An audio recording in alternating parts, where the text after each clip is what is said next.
Hello everyone, it's Elaine here from Pink Peppermint Cards, joining you today from the Time for Tea Designs YouTube channel. Today I'm going to be sharing a really fun spooky card using products from the new release, but also some older products as well. So here they are on the screen. I will list all of those down in the description box below. But to start off with, I have got a piece of black cardstock here and I'm going to make my own card base. So this piece of card here measures 5 inches by 10.5 inches, and I'm going to score at the 5-inch mark on that longest side, and this will create myself a square card base measuring 5 inches by 5 inches. So I'm going to just burnish that score line, that fold, with my bone folder. And then I can set that aside and start working on other bits of the card. So now I've got my mini Misty here. And I've got a piece of plain white heavyweight card. And I've got the plaid background stamp. I have already had a little bit of a play about with this, so that's why there's some ink on the card. But I'm taking this Alter New orange ink pad in Peach Sherbet. Any orange ink pad will do, and I'm just going to stamp that down a couple of times onto the cardstock, just pressing down nice and hard, being gentle when I lift that up so that the paper or the card underneath doesn't move. I'm going to ink that up a couple of times just to get some nice colour transfer onto that cardstock. So you can see here I'm just pushing down nice and hard.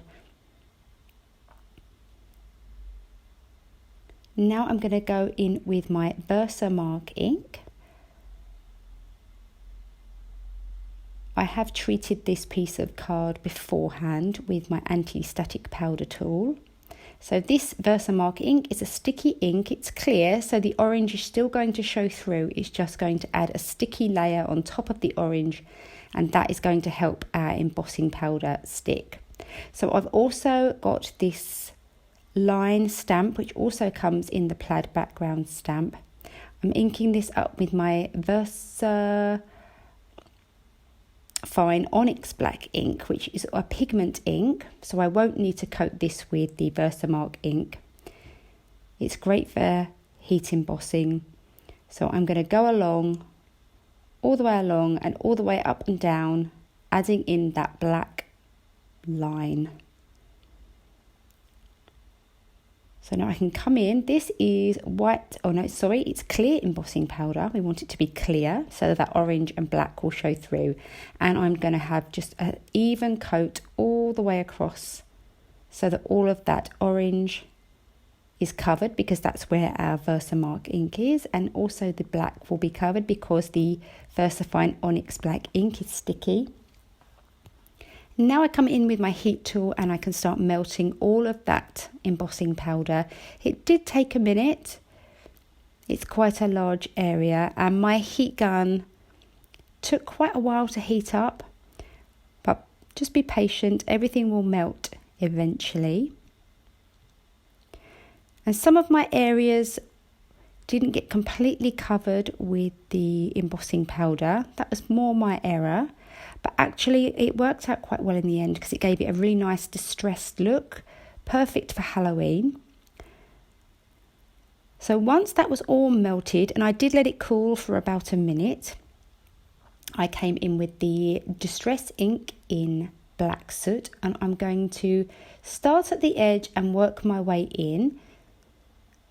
This helps to draw the eye in and give a focal area in the middle, which is where my images will be going later in the card. So adding most of my ink, just drawing it in. Doesn't have to be perfect, as I said, because it's a Halloween card, so things can be a little bit more rough around the edges. And where we put that heat embossing, the colour has resisted some of that black ink. You could go over with a microfiber cloth, but I was quite happy with how this was looking. So just loosening up some black watercolour paint here. This particular one is from my Gansai Tambi watercolour palette. Just tapping on some black splatters with a paintbrush. And then we can set that aside to dry. And I'm just going to show you here some of my layers. So these are the Square Quilted Nesting dies. I've cut a piece of white cardstock and then also stuck 2 frames together to create a frame, and I'm going to use that last square die there to cut out the plaid background. So before I start sticking all my layers together, I am going to be working on my adorably cute little ghosts. These are from the Spooktacular Stamp Set. I've stamped them on, these little ghosts, onto some Copic friendly white cardstock with my Memento Tuxedo black ink. And I can begin colouring them in with my Copic, starting off with some cool greys, adding just shading to one side.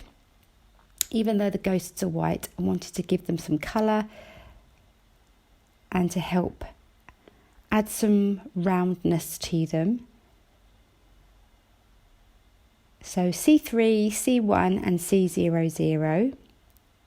Bit of colourless blender just to help a seamless transition, and to bring in some orange from the card onto the ghosts, because obviously ghosts are translucent. I am bringing in some YR01, just blending that out again with the C00,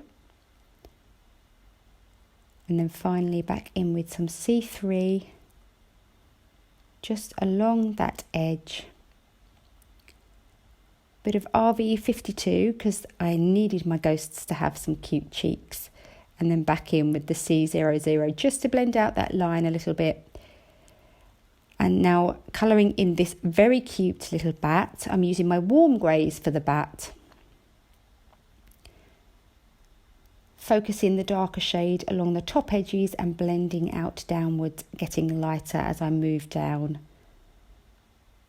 I thought my bat was a little bit light, so bringing in some W6 and darkening him up. So I did fussy cut him out, but there are coordinating dies for the stamps that I have shown today. I will list them down in the description box below for you. So now I can start adhering all my panels together. So first of all, I've got this white panel. I did have some ink on my fingers and I did transfer it to that white panel, but luckily I'm going to be covering up that with this plaid background. So sticking that down, I'm using my ATG for this. But for the frame, I'm using liquid adhesive. That was just easier because the frame was quite thin. So just moving that into position, centering it up. Once I'm happy, and just press that down lightly. I've popped a little bit of foam tape on the back of the ghosts to help them pop off the front of the card. And just lightly resting them on top of the card until I'm happy with their position, and then press down firmly. Bit of jelly roll pen, black glaze for the eyes, just to help them pop. For the sentiment, I've taken a piece of black cardstock. I've treated it with my anti-static powder tool. I've taken the UR Spooktacular stamp from the set, inking that up with the Versamark ink, and coating that with some super fine white embossing powder. Melting that with my heat gun and then trimming that out with my guillotine. A very thin border all the way around the edge. And to add a little bit of sparkle to these little ghosts, I've got my glue pen here. Running that down the side of the ghosts and then using the glitter duster, you'll see lots of sparkle here. Focusing that nozzle on those glue lines, tapping off the excess with a large fluffy brush. And you can see how cute and shimmery they've become. Popped a bit of foam tape on the back of my sentiment. Line it up. Those lines across the plaid background do help to get everything lined up nice and straight. And I also popped a bit of foam tape on those little bats and secured those down as well.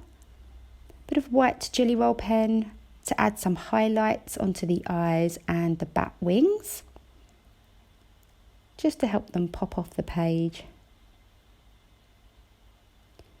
And as a final embellishment, I've added some black sparkly ebony jewels and some other little sparkly bits from my stash in orange and clear, and that finishes up this spooktacular card for Halloween. I really hope you enjoyed it. Be sure to check out the description box for more links to inspiration and the shop, and I'll look forward to seeing you again soon. Thank you for watching. Bye bye.